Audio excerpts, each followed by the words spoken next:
Baik, terima kasih atas waktunya. Nama saya Hesti Indriani. Saya dari SMP Negeri 1 Singosari. Menurut saya atau setahu saya, Adiwiyata merupakan sebuah program atau penghargaan untuk sekolah, baik sekolah non-formal maupun formal, penghargaan atas terciptanya lingkungan yang bersih dan sesuai kriteria yang seperti menyediakan tempat cuci tangan, penghijauan, dan lain sebagainya sesuai dengan kriteria penghargaan Adiwiyatanya. Terima kasih. Oke, terima kasih Hesti. Bagus sekali. Ya, ada yang menambahkan. Bagus sekali Adiwiyata disampaikan oleh Hesti bahwa mengatakan itu adalah sebuah anugerah atau penghargaan bagi sekolah yang bisa memenuhi kriteria Adiwiyata seperti memberikan sarana untuk cuci tangan, kemudian memberikan wawasan tentang kesehatan, kemudian ada lagi tentang lingkungan hijau begitu. Memberikan nuansa bahwa sekolah itu sudah memenuhi oksigen bagi para warganya. Oke, ada yang lagi mungkin memberikan gambaran Adiwiyata selain dari Hesti. Terima kasih Hesti. Baik, terima kasih untuk Hesti. Silakan untuk yang lain untuk menjawab pertanyaan dari Bu Enda. Apakah ada yang mau menjawab?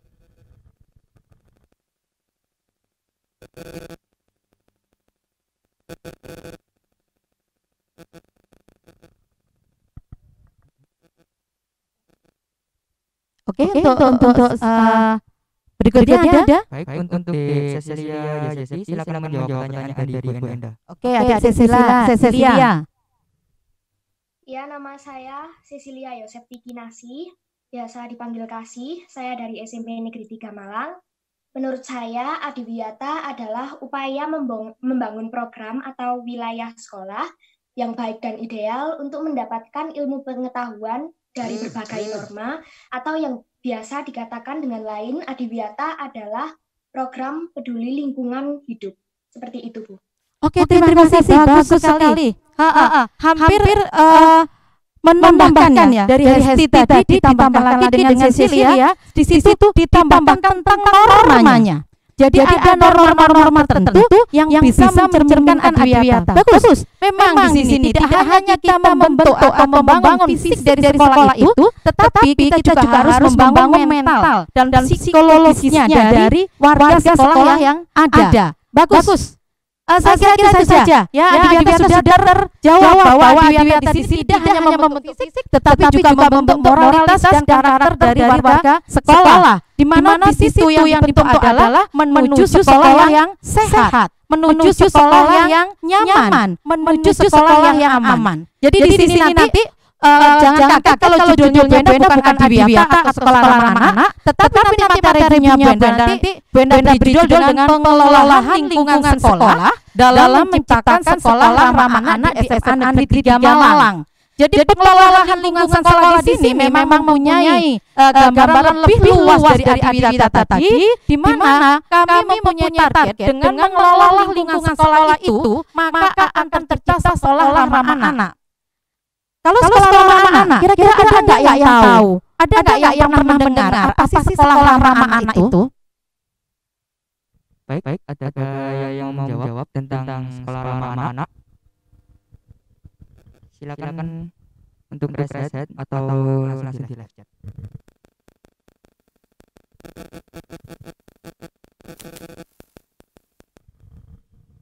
Baik, ada yang mau menjawab?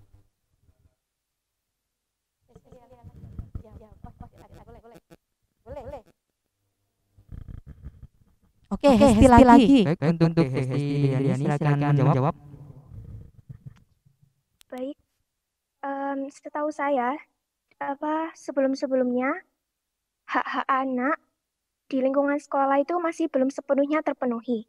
Maka pemerintah membuat sebuah program di mana memberikan penghargaan kepada sekolah-sekolah yang mampu mewujudkan terciptanya hak-hak anak, yaitu hak hidup, hak tumbuh kembang, hak partisipasi, dan hak perlindungan. Terima kasih. Oke, bagus sekali. Ternyata Hesti punya wawasan yang luas ya. Tidak hanya mengenal tentang Adiwiyata, ternyata Hesti juga kenal tentang sekolah ramah anak. Benar, sekolah ramah anak ini memberikan hak-hak pada anak hak untuk mendapatkan pendidikan, tumbuh kembang yang layak, kemudian hak-hak yang lain yang memang harus dimiliki, yang selama ini mungkin ada beberapa hal, ada beberapa hal yang dilakukan oleh lingkungan atau lingkungan atau mungkin lingkungan di keluarga, lingkungan di masyarakat, lingkungan di sekolah yang membuat mereka itu merasa tidak bebas untuk bisa tumbuh kembang atau menyampaikan sesuatu atau tidak bebas untuk berkreativitas. Bagus Hesti. Oke, sekarang Bu Enda lanjutkan dulu di sini. Kita lanjutkan dengan pengelolaan lingkungan sekolah.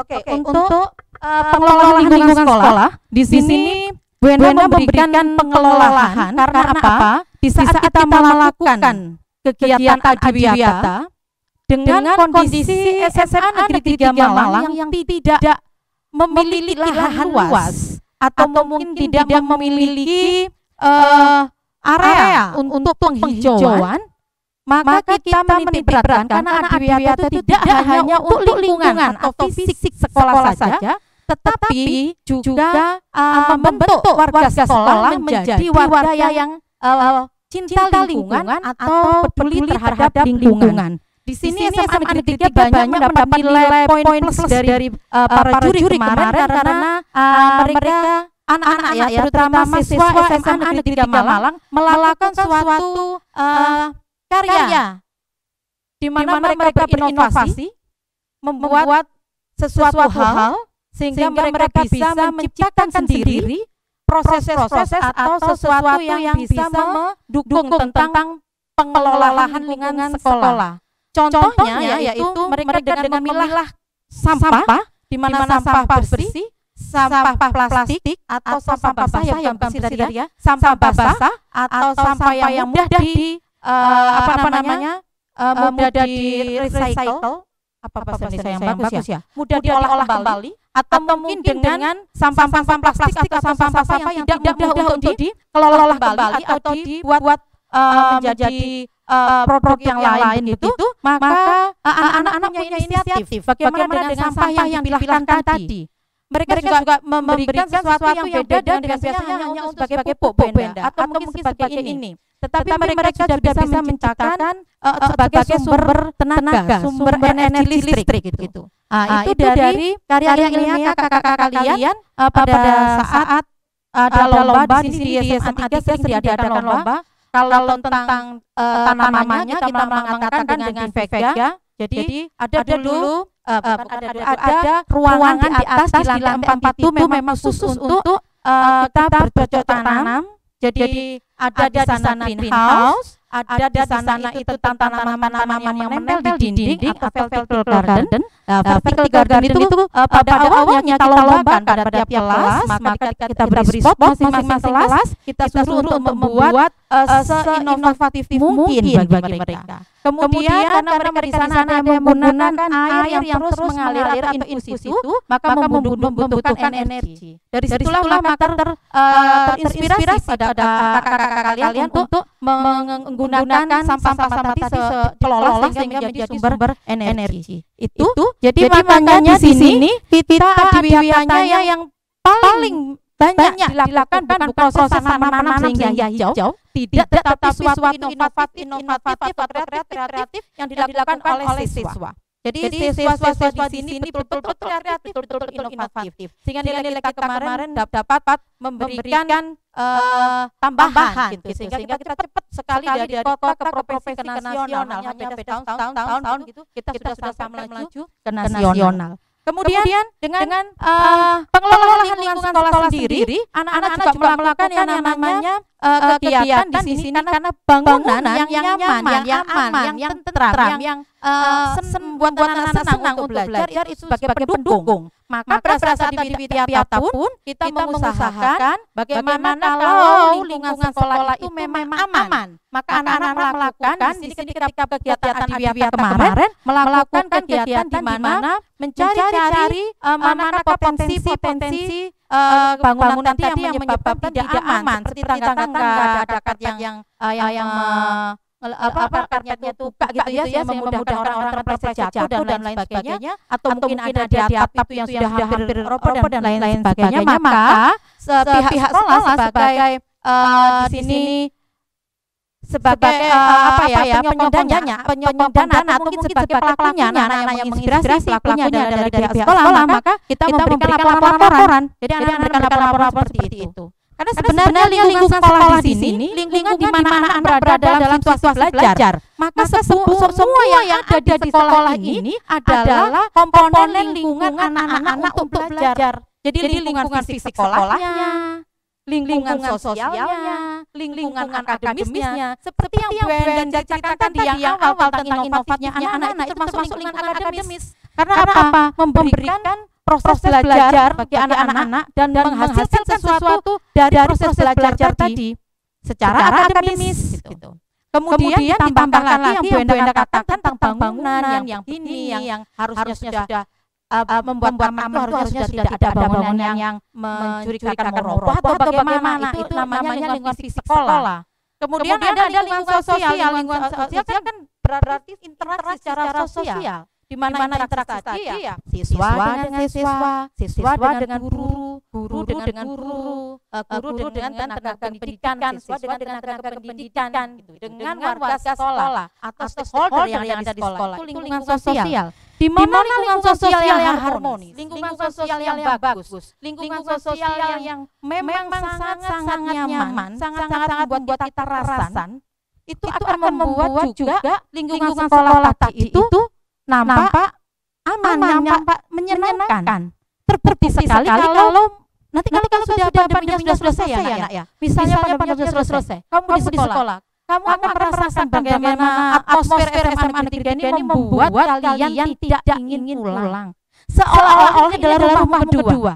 Dibuktikan dengan kakak-kakak kalian. Bu Enda sebagai pembina OSIS, Bu Enda pulang di atas maghrib itu karena kakak-kakak kalian pun sedang belajar di sini, sedang melakukan kegiatan di sini. Mereka lebih nyaman, lebih merasa lingkungannya adalah lingkungan yang atmosfernya itu sulit untuk dihindari gitu. Jadi ya bukan promosi kalau kalian sudah di asmati ya kan, bukan promo Bu Enda, tetapi memang nanti kalian merasakan sendiri bagaimana indahnya bersekolah di SMA Negeri 3. Segudang aktivitas, segudang prestasi, dan segudang lagi apa yang bisa Bu Enda ceritakan nanti bisa kamu buktikan di sini. Ya, SMA Negeri 3 itu memang top katanya ya.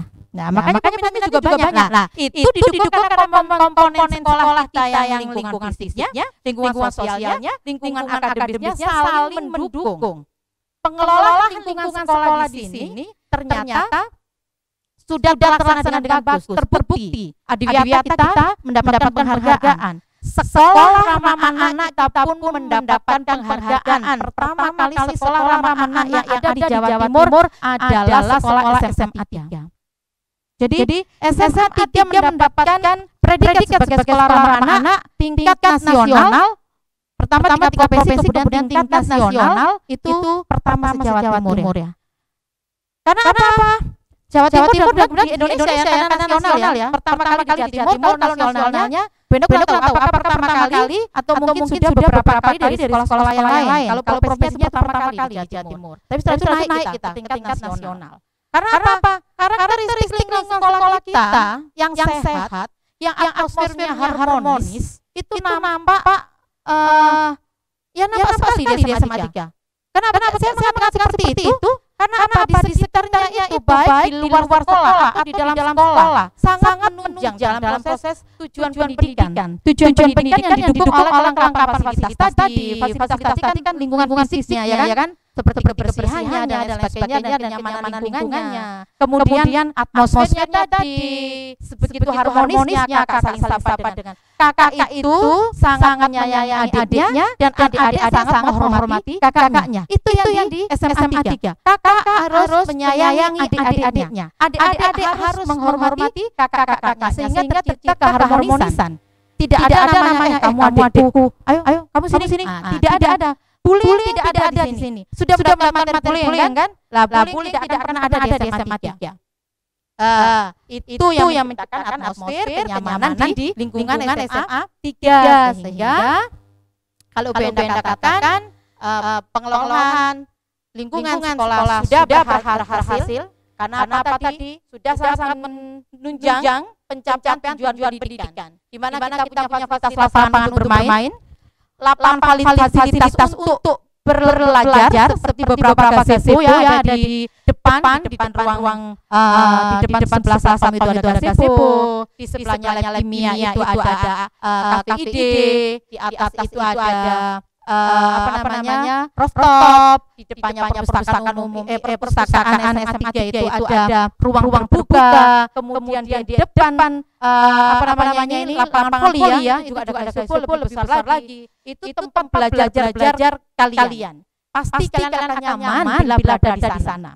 Karena selain letaknya yang hangat, ya, sejuk, juga fasilitas seperti wifi itu lancar sekali. Kemudian pemohonan rindang. Kita memang tidak seperti sekolah-sekolah yang punya lahan besar ya, pohonnya besar rindang sekali. Tetapi kita punya kesejukan di sini. Karena masih ada pohon-pohon yang mendukung kita untuk mendapatkan oksigen. Kemudian sistem sanitasi dan sumur resap air. Kalau sistem sanitasi memang kita sudah memberikan tiap kelas itu ada sanitasi yang untuk keluar masuk udara, mempermudah kita untuk mendapatkan oksigen yang lebih baik. Nah, kalau sumur resapan air ada di depan musola kita ya, sudah ada resapan air, dan ada depan lagi TPU, depannya ruang OSIS, sudah resapan air, biopori kita banyak di daerah sekitar lapangan basket dan lapangan voli. Tempat pembuangan sampah kita selalu menyediakan, tidak hanya di area yang memang padat dengan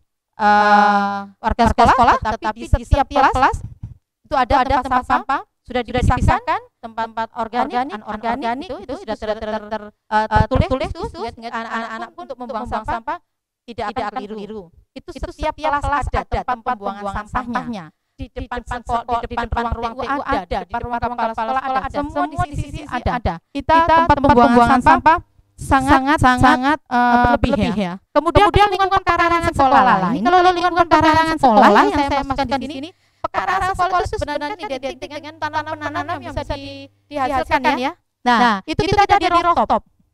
Ada greenhouse di sana. Kita juga punya tanaman yang organik ya.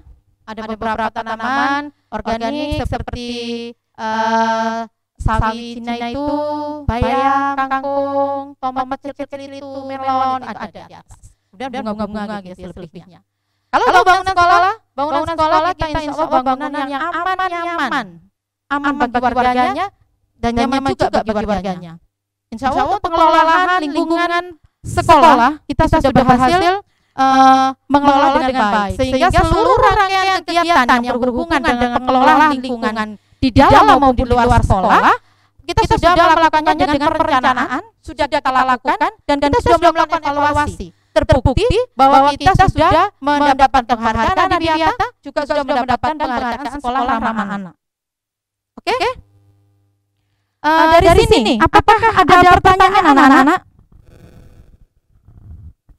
Baik, apakah dari adik-adik yang ada yang mau bertanya? Jika ada yang mau bertanya, silakan saja dan nanti live chat.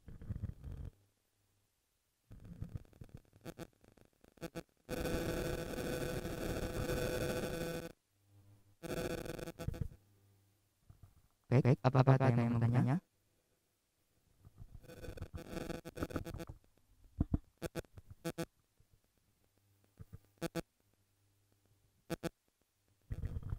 Baik. Jika ada.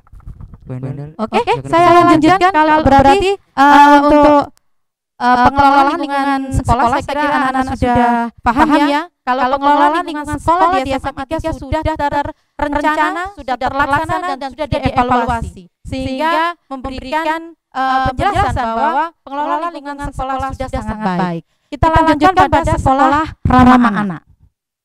Seperti yang disampaikan Hesti, ya benar. Di sini ada yang namanya hak-hak anak. Kira-kira anak-anak punya hak apa sih? Hak-hak anak di sini biasanya anak-anak mengatakan, hakku nanti ini loh ya, aku dapat sangu loh ya, minta sangu katanya. Terus hak saya yang lain, saya minta jajan loh ya, minta diberikan HP loh ya. Apakah hak semacam itukah yang harus terpenuhi oleh anak-anak atau hak-hak yang lain lagi? Sebenarnya hak-hak yang bisa dimiliki oleh anak-anak adalah kalau di sekolah ramah anak, hak yang nampak di sini adalah mendapatkan pendidikan pastinya. Hak mendapatkan pendidikan, hak mendapatkan anti kekerasan atau hak mendapatkan non diskriminatif, atau mungkin mendapatkan hak kenyamanan, hak keamanan, ya kan, hak terbuka untuk berpartisipasi, atau mungkin untuk hak kehidupan sosial atau segala kegiatan mereka punya hak untuk itu. Karena mereka itu adalah anak-anak yang masih dalam proses tumbuh kembang. Jadi untuk kesejahteraan anak, untuk kesejahteraan anak dan proses tumbuh kembangnya anak-anak, maka kita juga harus memperhatikan namanya hak-hak anak tersebut. Di sini kalau Bena mengatakan prinsip utama sekolah ramah anak memang diskriminasi ya. Non diskriminasi di sini maksudnya tidak ada perbedaan gender, tidak ada perbedaan ras, ya kan, tidak ada perbedaan agama, atau tidak ada perbedaan ini. Kamu cantik, kamu jelek, tidak, kamu ganteng, kamu tidak ada perbedaan di sana. Semua punya hak yang sama dalam hal menerima pendidikan. Contohnya begini, di SMA 3 itu ada beberapa anak yang kita sebut adem. Adem itu adalah anak-anak titipan pemerintah yang berasal dari Papua. Kita tidak pernah mendiskriminasi. Ya anak Papua, taruh di sini aja deh. Ini anak tidak. Sama. Mereka punya hak yang sama dengan anak-anak di SMA 3. Mereka punya hak untuk belajar di sini. Maka kita memberikan fasilitas yang sama dengan anak-anak yang lainnya, meskipun mereka itu dari Papua. Atau mungkin ada yang mengatakan begini. Wah, itu agamanya Kristen, kita agamanya Islam, itu Hindu. Kita carikan kelas masing-masing, ini kelas Hindu, kelasnya Islam. Tidak, nak. Kita punya hak yang sama, maka kita tetap berada dalam satu fokus, yaitu belajar bersama, maju bersama, dan kita berprestasi bersama-sama. Itu yang merupakan prinsip sekolah ramah anak, non diskriminasi dalam segala kepentingan, saya kira. Kemudian hak hidupnya yang lainnya, penghargaan yang lainnya, apakah juga punya hak yang sama? Punya hak yang sama. Kenapa di SMA Negeri 3 itu sekolah ramah anak bisa menjadi bisa mendapat penghargaan pada saat pertama kali muncul sekolah ramah anak? Karena di sini sudah ada beberapa hak-hak yang dimiliki anak-anak yang sudah sangat-sangat familiar dan sudah dilakukan oleh sekolah jauh-jauh sebelumnya. Kita punya yang namanya reward punishment. Di dalam tata tertib SMA Negeri 3 Malang tidak ada poin. Tidak ada ketika anak seperti ini kita poin, saya poinnya 100 keluarkan, tidak. Tetapi di situ ada yang namanya reward punishment. Ketika anak itu punya potensi mendapatkan reward, kita memberi reward. Bagaimana bisa mendapatkan reward? Satu, berkarakter. Akhlak karakternya bagus. Di mana dia itu ibadahnya bagus, dengan sesama teman itu bagus, dengan guru itu bagus, interaksi dengan siapa saja stakeholder di sekolah sangat bagus sekali.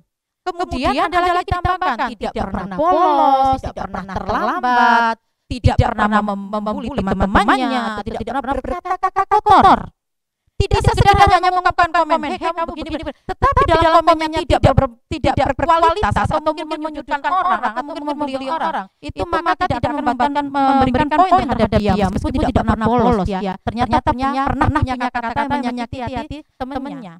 Itu tidak akan mendapatkan reward. Apalagi Benta, selain tadi ibadahnya bagus, kemudian sosialnya bagus, berkarakter, kemudian dia itu pantas menjadi seorang leader karena bisa memimpin teman-temannya. Maka reward itu kita berikan. Dengan cara bagaimana? Banyak hal yang bisa kita berikan kepada teman-teman kita yang mendapatkan reward. Kalau pada saat itu dia membutuhkan sesuatu seperti sarana untuk beribadah. Dia kok kemarin dia pakai sarung itu aja ya. Coba sih kita kasih rewardnya karena dia beribadah tepat waktu. Selalu ngajakin ayo kita duha, kita seperti itu, maka ini kita kasih sarung aja deh. Kasih sarung. Itu sesuatu yang memberikan reward bagi mereka. Atau mungkin diberi penghargaan yang lain. Diberi penghargaan yang lain bagaimana contohnya Benda? Di SMA 3 memang ada namanya kantin itu cashless ya. Jadi kita pakai kartu gitu kalau beli kue-kue gitu. Ada di anak-anak kartu, nanti kalau kamu sudah masuk ya, sudah pandemi tidak ada kamu mendapatkan kartu siswa. Kartu siswa di situ ada seperti ATM. Jadi nanti kamu bisa top up, kemudian kamu bisa membeli sesuatu di kafe gitu.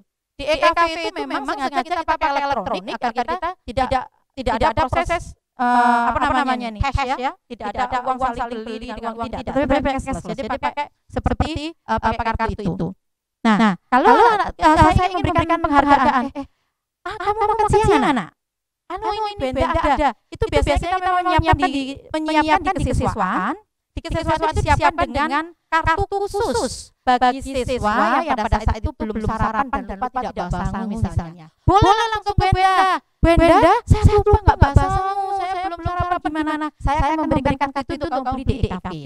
Itu memang khusus untuk anak-anak atau mungkin memang nggak punya nggak punya sangu gitu. Terus pas ya saya melihat anak nggak pernah bolos, nggak pernah kok seakan kan punya jajan enggaknya tiap hari. Gimana kamu membeli kue anak ini? Seperti itu. Itu satu penghargaan. Kalau Benda bagaimana kok reward punishment? Berarti kita tidak pernah dihukum dong kalau ada keterlambatan dan lain sebagainya.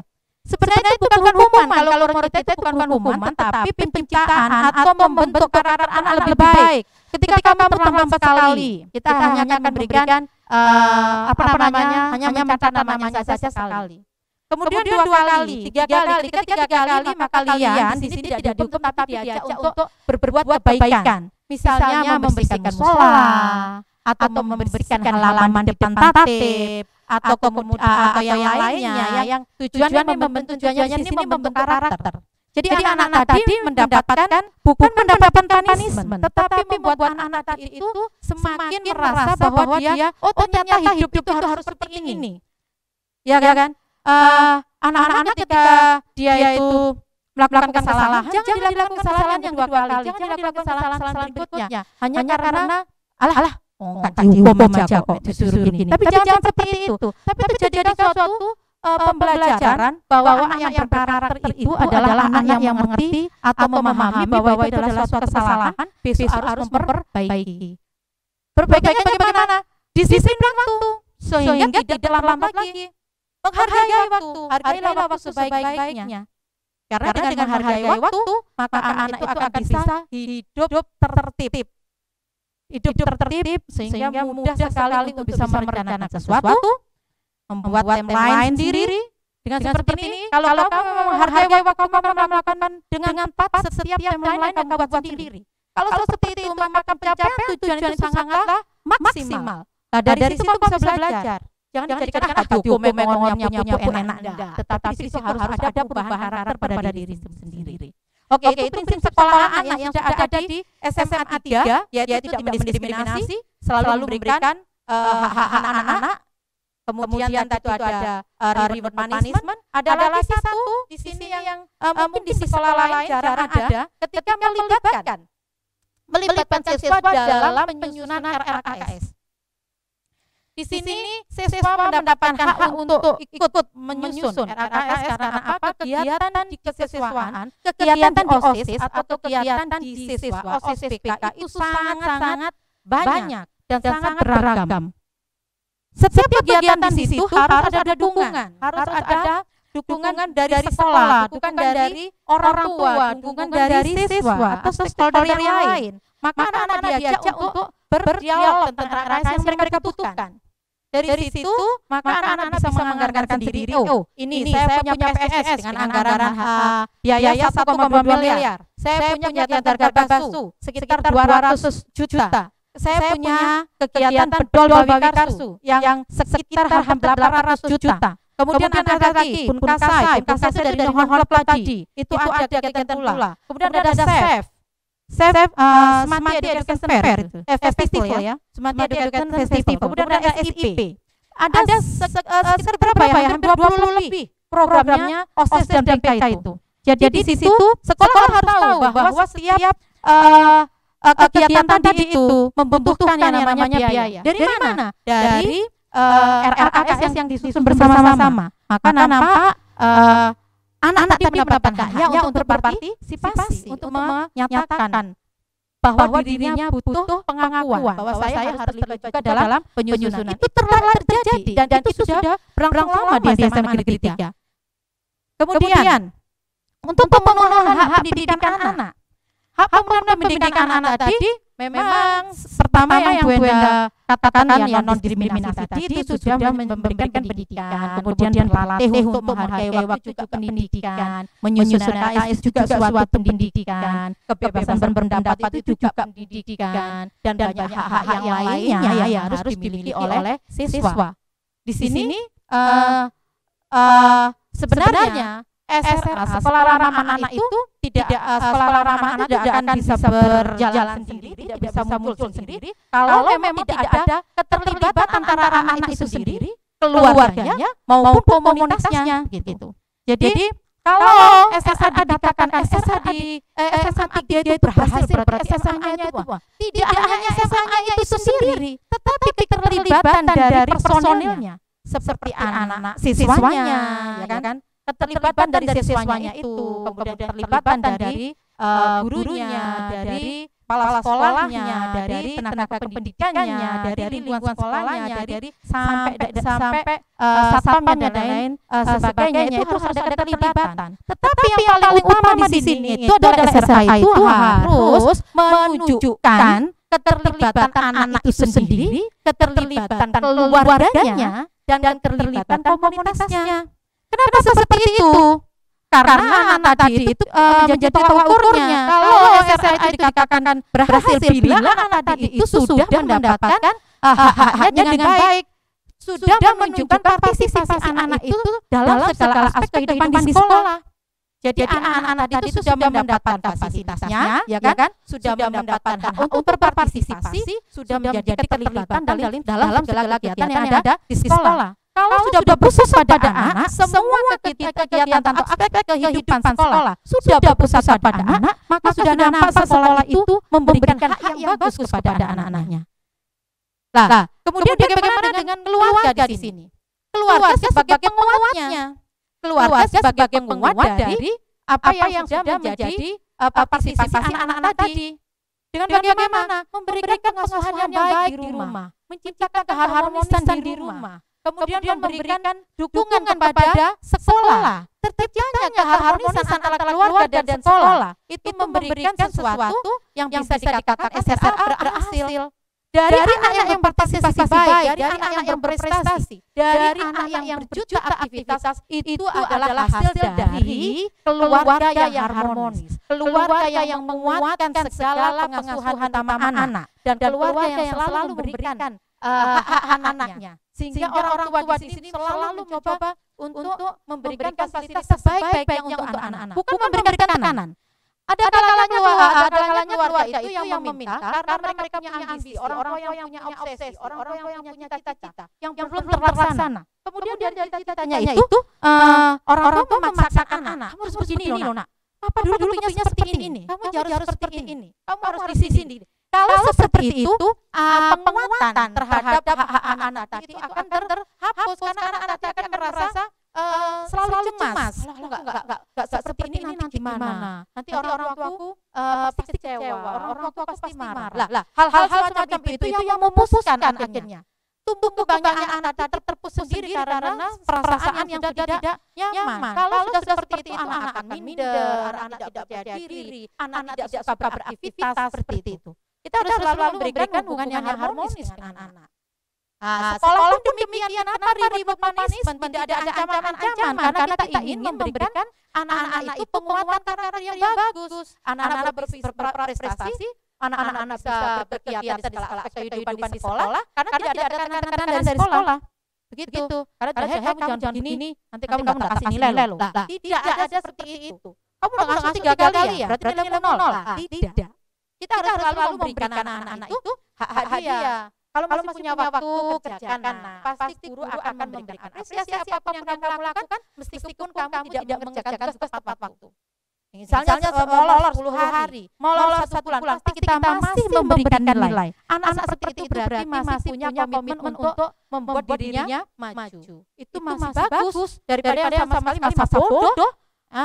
EGP kali gak usah kerjain ini, jangan. Itu intinya kalau sudah bersikap seperti itu berarti sudah memutuskan hubungan harmonis antara siswa dan guru seperti itu. Oke, kita lanjut. dari berpusat pada anak, SRA yang berpusat pada anak, kemudian fokus pada keluarga untuk mendukung tadi segala aspeknya, aspek yang dilakukan oleh anak. Kemudian berikutnya adalah berbasis masyarakat di sini. Itu namanya komunitas. Jadi untuk mendorong kemitraan ya lokal dalam pendidikan, bertindak di masyarakat demi anak-anak, seperti kita memberikan fasilitas SIP. SIP itu tentang bagaimana anak mendapatkan informasi yang luas tentang perguruan tinggi negeri yang ada di Indonesia yang dimiliki oleh anak-anak. Di SMA 3 SIP itu difasilitasi. Jadi anak-anak berhak mendapatkan informasi tentang perguruan tinggi yang ingin dimasuki. Itu ada dan kita melakukan kemitraan dengan universitas yang mereka minati. Di sana banyak sekali alumni SMA Negeri 3 yang siap membantu. Ketika mereka pulang, kita memberikan waktu jadwal SIP yang sesuai dengan masa libur kakak-kakak di perguruan tinggi tersebut, sehingga mereka bisa memberikan informasi itu ke sekolah. Atau mungkin kemitraan lokal yang lainnya, atau seperti sekolah-sekolah kedinasan. Sekolah-sekolah kedinasan juga kita meminta untuk memberikan informasi kepada anak-anak. Sekolah-sekolah kedinasan juga diminati saya kira. Seperti mau masuk PAN, itu juga anak-anak sudah banyak sekali. Kemudian seperti akademi begitu ya, kepolisian atau akademi yang lain gitu. Itu juga masih diminati oleh anak-anak, sehingga mereka masih membutuhkan. Jadi kita berbasis masyarakat itu kita melakukan kemitraan semua bertujuan untuk anak-anak. Sehingga di sini kita mencoba memastikan pemenuhan kebutuhan anak-anak itu tidak hanya sekedar pada psikisnya, tidak hanya sekedar perkembangan secara mentalnya, tapi sesuatu untuk kelanjutan masa depannya. Kita juga memberikan di sana. Jadi ciri-ciri SRA yang melibatkan anak keluar dari keluarga, komunitas atau masyarakat di dalam sekolah itu nampak bila sudah ada terfokus di anak. Kemudian ada dukungan atau fokus pada keluarga, kemudian ada kemitraan dengan masyarakat atau komunitas. Sebelum lebih lanjut, Nak, apakah ada pertanyaan dari yang Ben paparkan tadi? Baik, dari adik angkatan 23, apakah ada yang mau bertanya? Silakan untuk raise hand dan langsung ke live chat.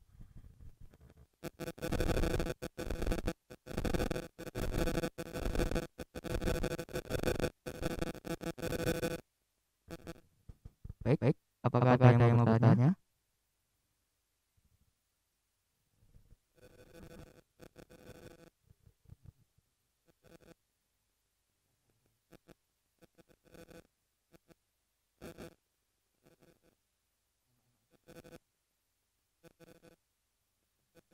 Oke, ada pertanyaan?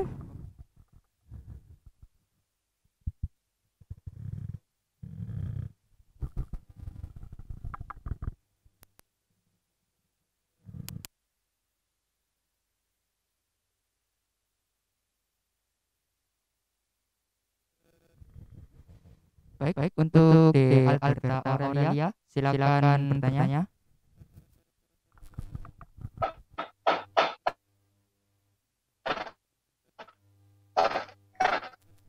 Baik, perkenalkan nama saya Alberta Aurelia, sekolah dari SMP Prinsip Sekolah Ramah Anak, yaitu non-diskriminasi.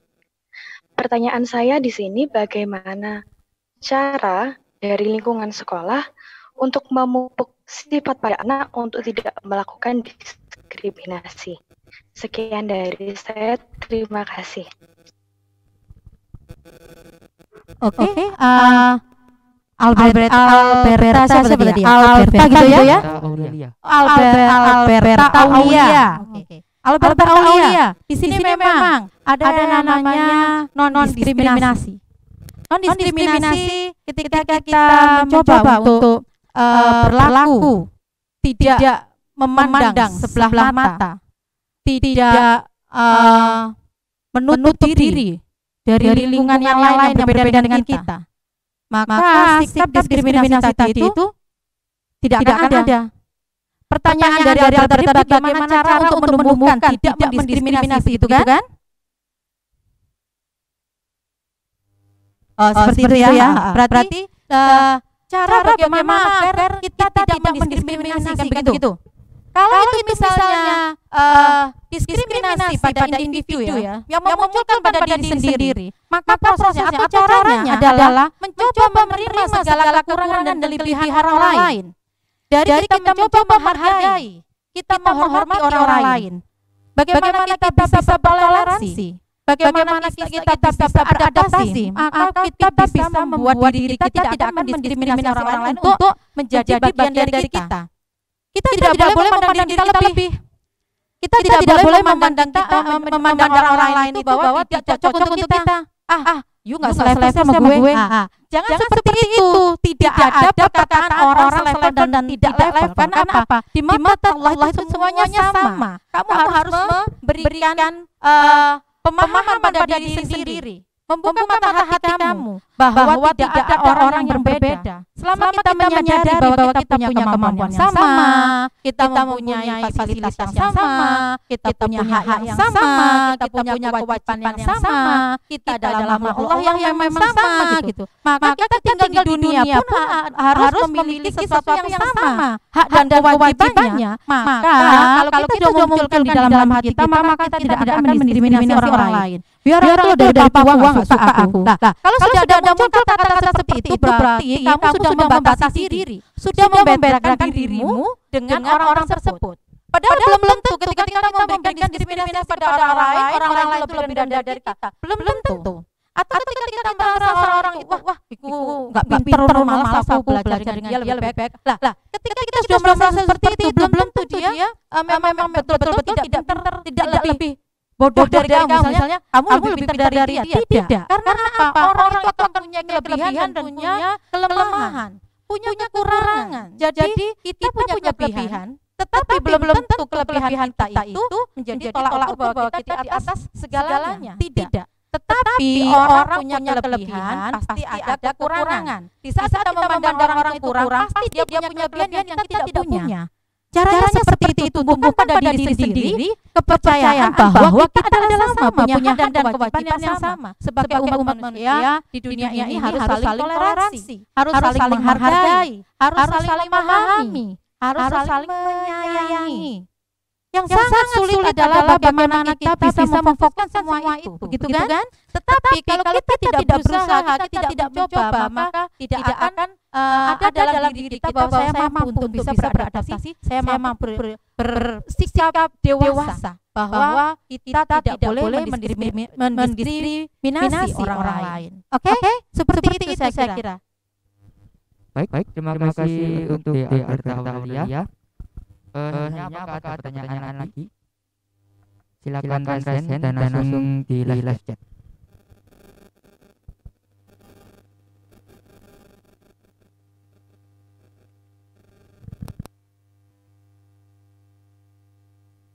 Baik, apakah ada yang mau bertanya?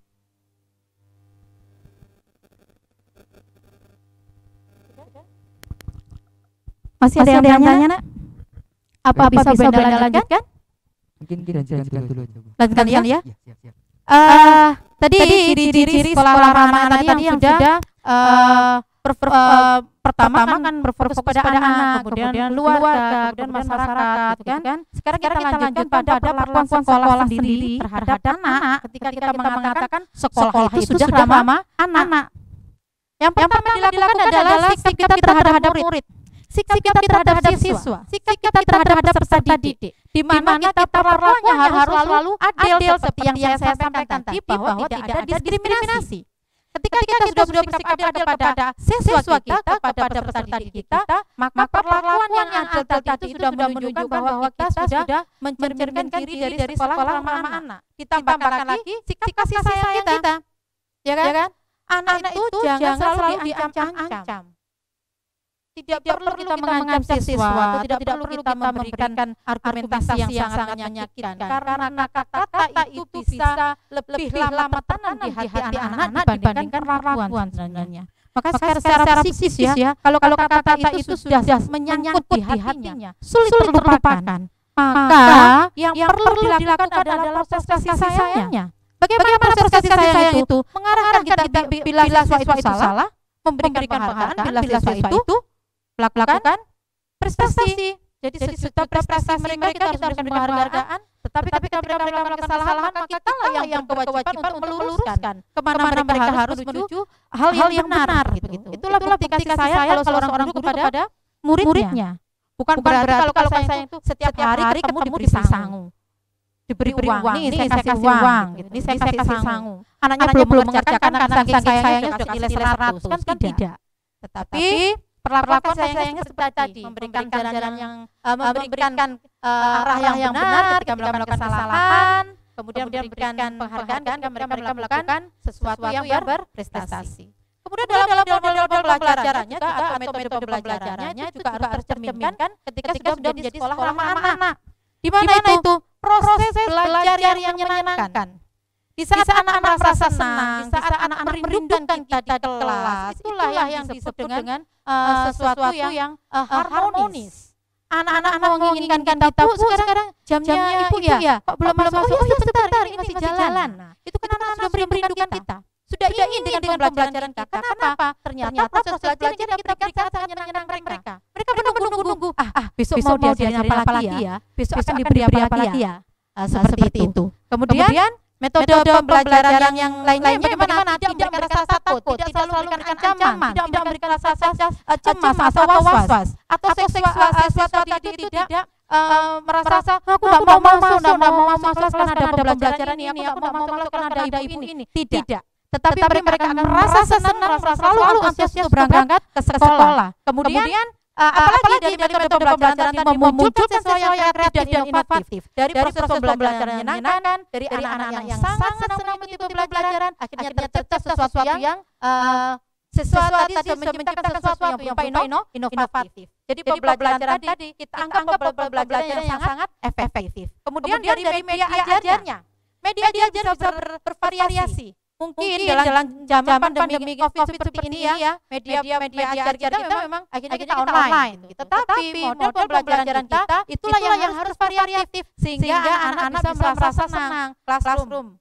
kemudian Zoom meeting, kemudian besok ada Edmodo, besok lagi ada mereka menggunakan paper school, ada lagi lah. Seperti itu mereka merasa tertantang. Oh iya, model pembelajarannya sangat bervariatif. Jadi guru memberikan fasilitas dalam proses belajar tadi itu yang betul-betul kooperatif, yang betul-betul interaktif, sehingga belajarnya anak-anak tadi secara individu maupun kelompok itu tercipta dengan sangat bagus. Karena proses pembelajaran yang diharapkan adalah yang efektif, munculnya kooperatif dan interaktif, sehingga anak-anak juga aktif menghasilkan sesuatu yang inovatif. Terjadi proses yang berpartisipatif gitu maksudnya. Sehingga proses belajar yang aktif tercipta dengan partisipatif, kooperatif dan interaktif menciptakan hasil yang berkualitas. Kemudian di sini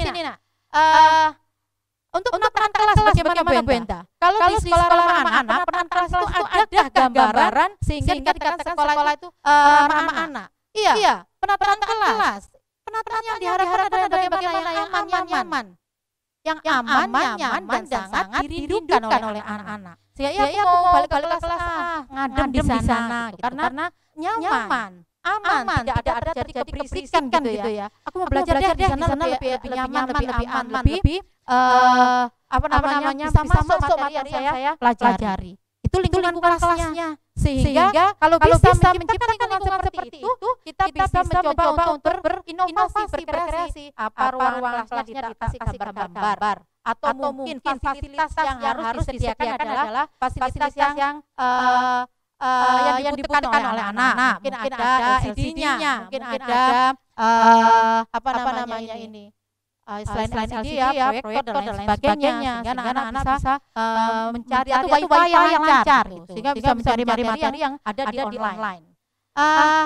Saya kira untuk sekolah-sekolahnya seperti itu. Sekarang yang jadi kendala sebenarnya bukan kendala tapi tantangan kalau Benda ya. Tantangan yang harus dihadapi oleh sekolah ketika mengasuh anak-anak atau mendidik anak-anak memang sangat bervariasi. Mungkin anak-anak gadget ya, karena munculnya HP yang notabene anak-anak itu wajib memiliki, maka anak-anak mudah mengakses sesuatu yang seharusnya tidak perlu diakses, seperti pornografi gitu kan, atau mungkin adanya mereka terbiasa melihat kehidupan artis yang kayak hidup hedonis ya, dan karena juga mereka itu kecanduan game, kecanduan medsos, dengan chattingan, itu akhirnya mereka itu ketika belajar tidak terfokus, banyak melakukan hanya bermain HP-nya saja, hanya memberikan perhatian kepada HP-nya saja, tidak memberikan perhatian kepada sekitarnya. Kalau semacam itu suatu tantangan, maka bagaimana caranya seorang pendidik bisa memberikan sesuatu anak-anak sehingga anak-anak bisa terlupakan untuk memegang HP-nya atau gadgetnya. Itu adalah suatu tantangan kita.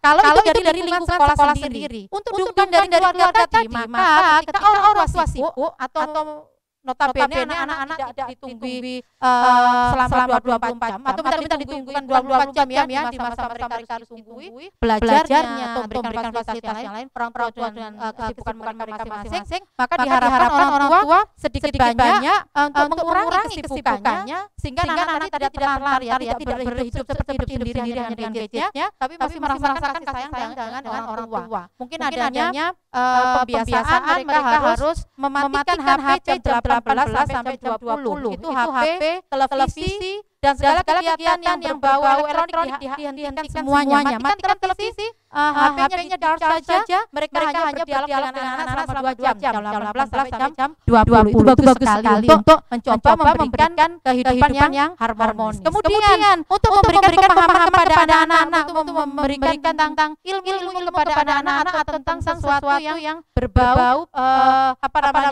kebutuhan knowledge atau kebutuhan ilmu agar mereka bisa hidup bagus di dalam lingkungan masyarakat, lingkungan keluarga maupun lingkungan sekolah.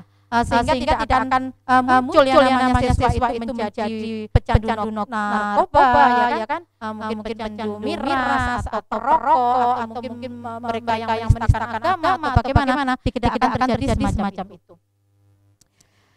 Oke, anak-anak, ini yang terakhir dari Benda akan memberikan yang namanya SR dan pendidikan berkualitas sebagai kesimpulan dari semuanya tadi, bahwa yang berkualitas itu adalah pembelajaran yang berkualitas itu adalah pembelajaran yang sehat, bergizi baik, siap belajar, serta didukung keluarga dan komunitas.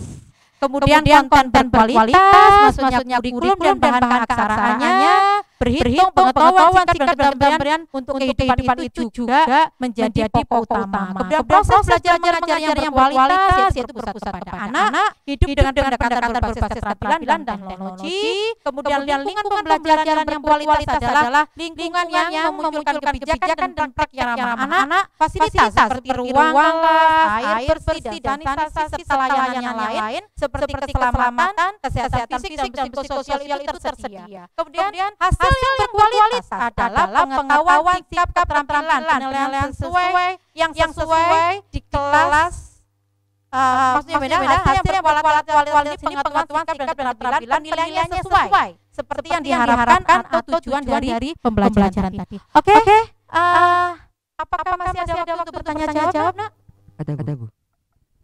Baik, terima kasih kepada Benda. Selanjutnya akan ada sesi tanya jawab. Apabila ada yang ingin bertanya, silakan aktifkan fitur raise hand atau langsung melalui live chat. Pertanyaan dibatasi hanya 3 pertanyaan saja.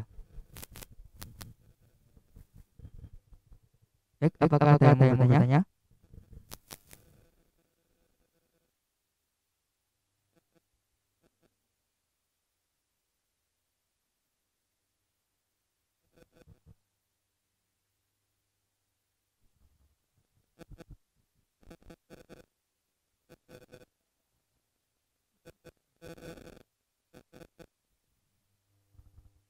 Ada yang bertanya?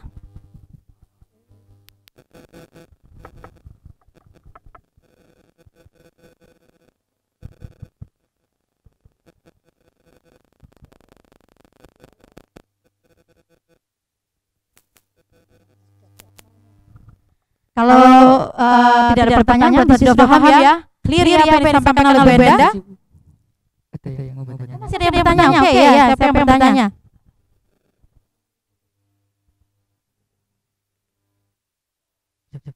Silakan Dek Berlin Afandi. Baik, silakan Dek Berlin Afandi. Assalamualaikum warahmatullahi wabarakatuh. Nama saya Ferlin Aulia Rama Afandi dari SMP Negeri 3 Malang. Saya ingin bertanya, di sekolah ramah anak kan harus ada dukungan dari orang tua. Pertanyaan saya, apa yang harus dilakukan oleh siswa apabila orang tuanya menuntut sesuatu yang bertentangan dengan yang diinginkan oleh siswa tersebut. Terima kasih. Oke, adik siapa tadi Mas? Ferdinand Afandi. Ferdinand Afandi. Seperti yang Benda sampaikan, memang di sini ciri dari sekolah ramah anak pertama fokus kepada anak, kedua ketika fokus kepada keluarga. Benda sudah menyampaikan bahwa harus tercipta keluarga yang harmonis, di mana orang tua memberikan hak anak-anak, hak belajar, hak segala sesuatu, tetapi tidak memberikan paksaan. Kalau seperti yang tanyakan adik tadi, bahwa orang tua menginginkan seperti ini, padahal kamu tidak menginginkan seperti ini, maka apa yang harus dilakukan seorang anak? Kalau anak tadi itu memang tidak menginginkan apa yang diinginkan oleh orang tua, sampaikan dengan baik-baik. Ayah, ibu, saya sebenarnya ingin kuliah di perguruan tinggi negeri dengan misalnya fakultas kedokteran. Saya ingin jadi dokter, ibu. Saya tidak mau jadi misalnya jadi guru. Saya tidak ingin jadi guru. Saya ingin jadi dokter.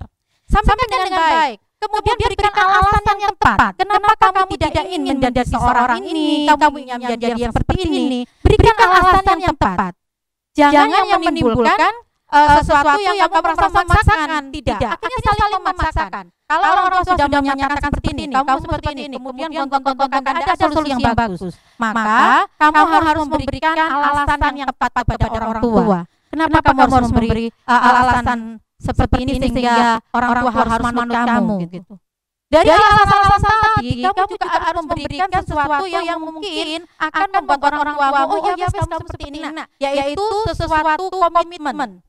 Saya ingin seperti ini, saya akan berusaha ibu, saya akan berusaha ayah, saya akan membuat apa yang saya cita-citakan raih. Saya tidak akan mengecewakan ayah dan ibu, misalnya seperti itu. Jadi tunjukkan dan berikan komitmen itu.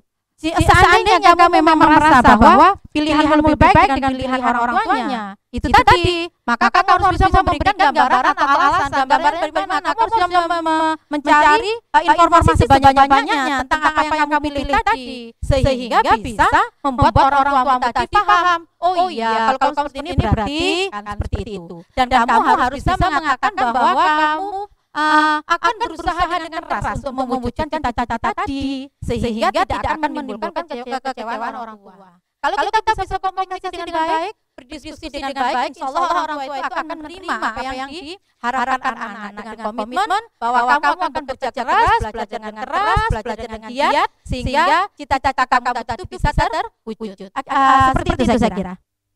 Baik, terima kasih Bu Enda atas jawabannya. Apakah ada pertanyaan lagi dari adik-adik angkatan 23?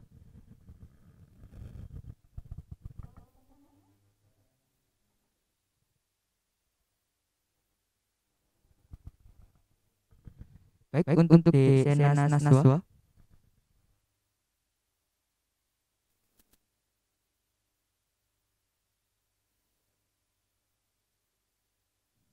Baik, untuk di Sena Naswa silakan memajukan pertanyaannya. Nama saya Syanas Naswa Alifa, saya dari SMP Negeri 3 Malang. Pertanyaan saya pada tantangan pengasuhan dan pendidikan di penelantaran, banyak orang tua yang memang dituntut oleh pekerjaannya seperti berangkat pagi dan pulang malam. Padahal itu sendiri dilakukan demi kesejahteraan anaknya. Menurut Bu Endah, bagaimana solusinya? Terima kasih. Oke, kalau menurut Benda, memang di sini untuk pemenuhan hak-hak anak, memang pasti ada tanda petik itu kan juga memberikan yang namanya kebutuhan ekonomi, ya kan? Di sana orang tua harus mencari, karena di sana karena orang tua adalah sebagai pengasuh anak, maka ketika dia bekerja dengan full time, maksudnya kan masih ada waktu senggang ya, Nak ya? Maksudnya seperti ini, bukan berarti berangkat pagi pulangnya sampai jam 12 malam, bukan kan?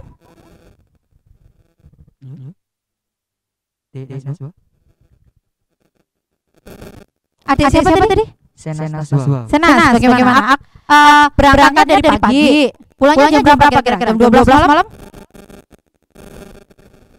Tidak Bu, mungkin sekitar jam kita tidur. Mungkin sekitar jam tidur Bu. Oh, jam 3 sore.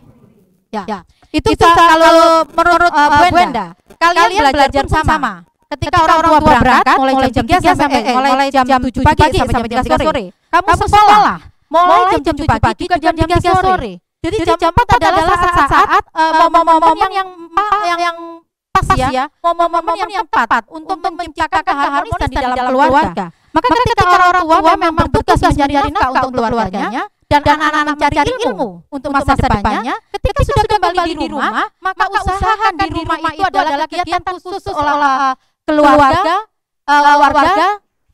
gitu ya, orang tua dan anak. Seperti yang Bunda sampaikan tadi, harus memunculkan keharmonisan di situ. Di mana orang tua harus berdialog dengan anak-anak. Apa yang sudah kamu terima tadi di sekolah? Ada nggak kesulitan kira-kira? Kira-kira kamu terima nggak? Percakapan singkat yang saya kira sebenarnya percakapan yang sederhana, tetapi itu sudah memunculkan rasa kasih sayang, rasa perhatian. Ketika anak ditanya, kamu tadi dapat nilai berapa nak? Dapat nilai 7 ya Pak? Apa wes, kamu belajar lagi. Nanti kamu coba dengan rumus-rumus yang baru. Kamu berusaha mencari di sumber berita ya, sumber belajar yang lain. Mungkin ada contoh-contoh yang lebih bagus, lebih tepat itu untuk memberikan jawaban di ulangan kamu nanti yang selanjutnya. Itu kan sederhana sekali menanyakan tentang nilai hasil belajar kamu. Itu sudah menciptakan suatu komunikasi yang bagus. Dan kemudian ada sesuatu yang Bunda katakan tadi 18-20, di mana itu momen yang bagus untuk menciptakan keharmonisan di sebuah keluarga. 18-20 tidak boleh yang bawa gadget. 18-20 tidak ada yang boleh menyalakan televisi. 18-20 tidak boleh ada yang menyendiri. Kita bersama-sama duduk di luar keluarga, saling mengevaluasi kegiatan yang dari pagi kita lakukan. Saya kira seperti itu. Orang yang selalu memberikan waktunya, memberikan prioritas seperti itu, waktu-waktu yang hanya sebentar tapi berkualitas, maka akan menciptakan anak tadi itu mempunyai karakter yang bagus karena merasa kasih sayang yang sudah terpenuhi di rumah, maka dia pun ketika keluar dari rumah sudah membawa kasih sayang. Seperti yang dirasakan kalian ketika di rumah disambut dengan baik, ketika kalian keluar, apakah tidak terbawa? Pasti akan terbawa nuansa kebaikan tadi. Maka tidak akan muncul ilfil gitu kan? Misalnya di rumah sudah tidak nyaman, pasti keluar akan tidak nyaman lagi, ya kan? Kalau di rumah sudah tercipta keharmonisan, maka di luar pun akan tercipta keharmonisan. Kalau saya kira tidak ada hal yang sulit untuk membuat orang-orang yang bekerja tetap memberikan perhatian kepada anaknya. Karena apa? Proses asuh itu tidak harus full time mulai pagi sampai 12 malam. Tetapi ada waktu-waktu yang sangat berkualitas itulah ayo dimanfaatkan sebaik-baiknya. Mungkin orang-orang tua pun akan berpikiran bahwa aku sekarang mencari uang memang untuk anak. Tapi sampai rumah ketika sudah kemana-mana, ya kita harus bisa memberikan tidak uang itu, tapi kasih sayang atau komunikasi yang bagus. Terciptanya komunikasi yang bagus di dalam keluarga akan terciptanya keharmonisan dan akan menciptakan generasi muda yang berkualitas. Saya kira seperti itu. Terima kasih Bu atas jawabannya dan terima kasih juga kepada Nas yang bertanya. Apakah ada pertanyaan lagi sekaligus pertanyaan terakhir pada materi hari ini?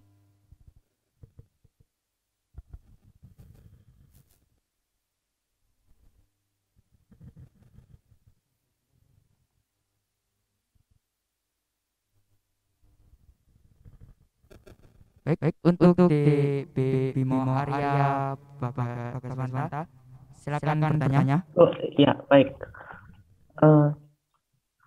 Kan orang tua maupun sekolah tidak bisa mengawasi anaknya 24 jam. Sehingga dalam waktu-waktu tertentu ada beberapa anak yang waktunya digunakan untuk mengakses atau melakukan hal-hal yang tidak semestinya dilakukan. Seperti kayak melakukan hal-hal yang berbau kriminal, itu solusinya bagaimana? Terima kasih. Oke, tadi ada siapa ya? Bimo Arya. Oke, Ade Bimo Arya. Bunda sudah mengatakan bahwa ada tiga pilar, ya kan? Ada tiga pilar dalam pengasuhan anak. Satu itu berasal dari keluarga, kedua berasal dari masyarakat, baru yang ketiga itu berasal dari sekolah. Memang orang tua maupun sekolah tidak akan memberikan fasilitas hak asuh atau mungkin pemantauan selama 24 jam. Tetapi pertama yang sudah saya ceritakan tadi ya, ketika di dalam keluarga itu tercipta suatu keharmonisan, tercipta sesuatu yang memberikan kasih sayang penuh, memberikan hak anak-anak, maka anak-anak tadi itu tidak akan mendapatkan, tidak akan berperilaku atau mempunyai karakter yang menyimpang. Kemudian ketika di masyarakat, dia pandai memilih komunitasnya, dia pandai memilih teman, dia pandai memilih sahabat. Misalnya, dia memilih teman-teman yang bisa memberikan dia rasa nyaman. Misalnya, dia tidak mempunyai kelebihan dalam misalnya saya sebutkan mata pelajaran apa ya, misalnya matematika, fisika, itu kan pelajaran yang sangat berat ya. Kemudian dia memilih teman yang memang pandai di sana. Aku ajari matematika, fisika. Ternyata anak yang pandai fisika dan matematika ternyata juga punya perilaku yang baik, berakhlak yang baik. Ketika dia sudah memilih ke menjalin persahabatan dengan temannya, maka yang terciptakan adalah adanya proses belajar mengajar Torsubaya tadi. Dia sudah mendapatkan guru yang sejawat, guru yang sebaya, atau mungkin seusia. Lebih mudah dia menerima pelajaran, dan dia sudah diuntungkan. Kemudian dia ternyata temannya yang pandai matematika ketika tadi ibadahnya bagus, ketika anak-anak belajar dengar adzan, yuk kita sholat yuk. Gitu dia diajak sholat bareng. Dia biasa dengan teman-teman tadi sehingga tercipta persahabatan yang sehat gitu. Tidak nyeleneh gitu ya. Misalnya punya teman yang perokok. Kamu bukan perokok, tapi setiap hari kamu berteman. Maka kamu akan terjadi sesuatu yang mungkin kamu akan menjadi perokok pasif, atau mungkin kamu akan tiru, nyoba sih rokok itu enak apa enggak. Seperti itu akhirnya akan membuat kamu terbawa ke kelompok di komunitas yang tidak benar gitu. Kemudian yang ketiga tadi lingkungan sekolah. Lingkungan sekolah sebenarnya sudah ada namanya pendidikan karakter. Sudah ada namanya tata tertib sekolah. Sudah ada namanya tentang keberagaman dalam teman. Maka kamu harus bisa menjadi seseorang yang pandai beradaptasi, pandai memberikan jalinan persahabatan dengan semua yang ada di dalam sekolah gitu. Atau kamu menjadi anak yang bertanggung jawab. Kamu sudah menerima hak untuk menerima ilmu. Kewajiban kamu harus tertib, harus mematuhi semua peraturan yang ada di sekolah gitu. Ini maka tiga pilar tadi akan tercipta menjadi anak yang berkualitas atau berkarakter, sehingga meskipun tidak dipantau selama 24 jam, kalau kualitas di rumah sudah bagus, kualitas komunitas itu adalah sudah bagus, kemudian di sekolah mendapatkan pembelajaran dan sebagainya sudah bagus, dan kamu menerima dengan bagus, melakukannya dengan bagus, mengaplikasikannya juga dengan bagus, maka kamu tidak akan melakukan sesuatu yang tidak sesuai dengan norma-norma yang ada. Misalnya seperti kamu tadi mengatakan kamu akan mengakses sesuatu yang memang tidak boleh, atau melakukan kegiatan yang berbau kriminalitas. Kalau kamu tidak pernah mendukung keharmonisan, tidak pernah mendukung antara perkembangan secara fisik tentang moral dan sebagainya, mental yang bagus, maka akan tercipta itu. Tapi kalau tiga pilar tadi sudah terlaksana dengan baik, adanya keharmonisan, adanya tidak salah pilih teman, mendapatkan pelajaran bagus di sekolah, maka tidak akan terjadi yang namanya anak-anak yang mempunyai pemikiran yang tidak sesuai dengan norma yang ada. Saya kira itu. Baik, terima kasih untuk Ibu Arya atas pertanyaannya. Oke, anak-anak, itu tadi sekedar informasi atau tambahan ilmu ya untuk kalian bahwa ternyata di SMA 3 pengelolaan lingkungan sekolahnya sudah tertata dengan bagus, kemudian sudah cocok sebagai sekolah ramah anak karena yang selalu memfokuskan kepada siswa, kemudian mengajak berkolaborasi dengan keluarga, kemudian menjalin mitra dengan banyak warga masyarakat. Oke, semoga ini sangat bermanfaat untuk kalian. Bu Enda berharap pandemi COVID-19 segera berakhir dan saya bisa berjumpa kalian. Saya ingin menemui kalian secara langsung sehingga saya tahu oh ini wajahnya anakku yang ini, wajahnya anakku yang ini. Meskipun kemarin sudah Bu Enda melakukan video call dengan beberapa siswa ya, karena kita bagi dengan 4 guru. Saya kira Bu Enda masih rindu bertemu kalian secara langsung. Saya kira itu aja. Terima kasih atas perhatiannya. Wassalamualaikum warahmatullahi wabarakatuh. Bravo! Terima kasih kepada Ibu Enda yang telah menyampaikan materi sekaligus penutup pada hari ini. Terima kasih juga untuk seluruh TMPLS telah mengirimkan MNM pada hari ini. Demikian pembekalan materi hari ini. Mengingatkan untuk besok akan ada pembekalan materi via Zoom dan link pengumpulan akan segera dibagikan. Baik, sebelum kita mengakhiri acara pada siang hari ini, alangkah baiknya berdoa terlebih dahulu. Berdoa menurut percayaan dan keyakinan masing-masing. Berdoa dimulai.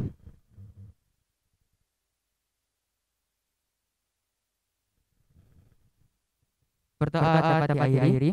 Baik. Saya Muhammad Ibrahim dan ayah kita selaku moderator pada materi hari ini. Mohon pamit. Wassalamualaikum warahmatullahi wabarakatuh. Bravo, Bawi Karsu.